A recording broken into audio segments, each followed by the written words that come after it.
Один з інноваційних проєктів, над яким зараз працюють у лабораторії агробіології, розпрацовка нового корму для буйної рогатої живьоли.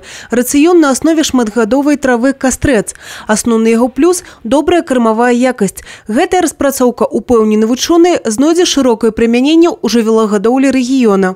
Из многолетних трав костер безосты является с точки зрения экономики стратегической кормовой культурой.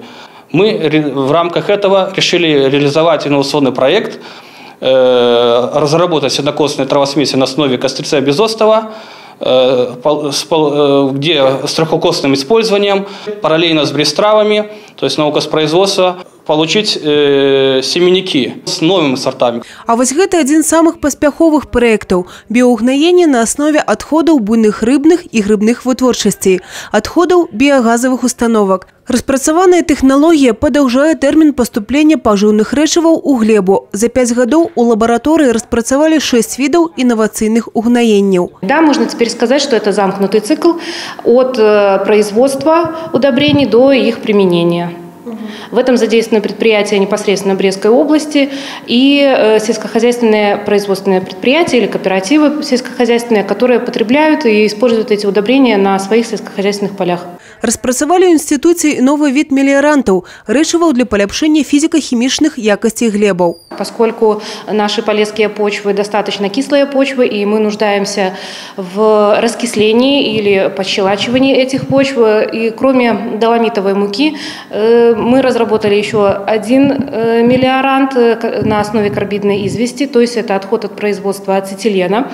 Реализуются трансграничные проекты с международными партнерами, среди яких Польша, Украина и Германия. Например, оценку узвядзення новых городских очищальных збудаванняў и будаўніцтва водно-экалагічнага комплексу у Жабінцы. Активно институты включаются в державную программу навуковых даследаванняў и державную навуково-тэхнічную программу. Распрацоўкі брэсцкіх вучоных уваходят у топ-100 Национальной академии наук. Некоторые наши разработки были включены в список тех важнейших разработок Национальной академии наук, которые запланированы на 2018 год. Все они успешно завершены. Это технология выращивания сильфии, это разработка научной и технико-экономических обоснований заказников и памятников природы.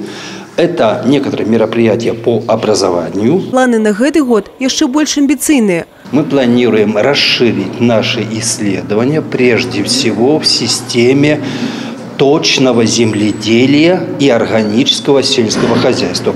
У нас теперь в активе идет активное обсуждение, уточнение программ по государственной программе научных исследований предопользования и экологии. Вот.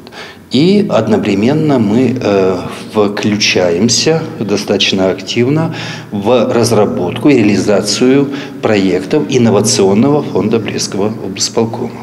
Рыхтуюць вучоныя і свой падарунак да тысячагоддзя Брэста – проект по захаванні і папулярызацыі прыродна-турыстычных зон областного центра. Евгения Мороз, Александр Сивицкий, телерадиокомпания «Брест».